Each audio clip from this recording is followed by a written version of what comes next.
ಎಲ್ಲರಿಗೂ ನಮಸ್ಕಾರಗಳು. ಭಾರತೀಯ ಜನತಾ ಪಾರ್ಟಿಯ ಜಿಲ್ಲಾ ರೈತ ಮೋರ್ಚಾ ಪ್ರತಿಭಟನಾ ಸ್ಥಳ ಸರ್ದಾರ್ ವಲ್ಲಭಾಯ್ ಪಟೇಲ್ ವೃತ್ತ, ಕಲಬುರಗಿ.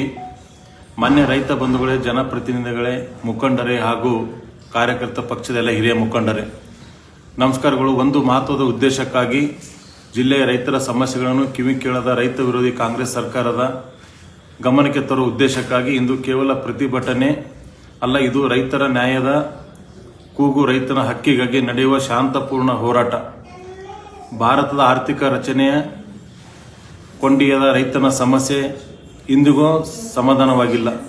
ಬೆಲೆ ಗರಿಷ್ಠ, ಭರವಸೆ ಪರಿಹಾರಗಳು ವಿಳಂಬ, ನೀರಾವರಿ ಕೊರತೆ, ಸಾಲ ಮನ್ನಾ ವಿಷಯಗಳು ಇವೆಲ್ಲ ನಮ್ಮ ಜಿಲ್ಲೆಯ ರೈತರ ಬದುಕನ್ನು ಸಂಕಷ್ಟದಲ್ಲಿ ನೂಕಿವೆ. ಭಾರತೀಯ ಜನತಾ ಪಕ್ಷ ಸದಾ ರೈತರ ಪರ ಹೋರಾಡಿದ ಪಕ್ಷ. ಇಂದು ಕೂಡ ನಾವು ಪಕ್ಷದ ರೈತ ಮೋರ್ಚಾ ನೇತೃತ್ವದಲ್ಲಿ ಜಿಲ್ಲಾಡಳಿತ ಗಮನ ಸೆಳೆಯಲು, ಜಿಲ್ಲಾ ರೈತ ಮೋರ್ಚಾ ಹಾಗೂ ಕಲಬುರಗಿ ಗ್ರಾಮೀಣ ಮಂಡಲ ರೈತರ ಪರ ಧ್ವನಿ ಎತ್ತಲು ಹೆಚ್ಚಿನ ಸಂಖ್ಯೆಯಲ್ಲಿ ಪಕ್ಷದ ಜನಪ್ರತಿನಿಧಿಗಳು, ಮುಖಂಡರು ಹಾಗೂ ಕಾರ್ಯಕರ್ತರು ವಿಶೇಷವಾಗಿ ಹೆಚ್ಚಿನ ಜನಸಂಖ್ಯೆಯಲ್ಲಿ ಆಗಮಿಸಿ ಕಲಬುರಗಿ ಗ್ರಾಮೀಣ ಮತಕ್ಷೇತ್ರ ಆಗಮಿಸಿ ರೈತರ ಪರ ಹೋರಾಟವನ್ನು ಯಶಸ್ವಿಗೊಳಿಸಲು ವಿನಂತಿಸಿಕೊಳ್ಳುತ್ತೇನೆ. ನಿಮ್ಮ ಸೇವಕ ಬಸವರಾಜ ಮತ್ತುಕೊಂಡು ಎಲ್ಲರಿಗೂ ಕೂಡ ನಮಸ್ಕಾರಗಳು.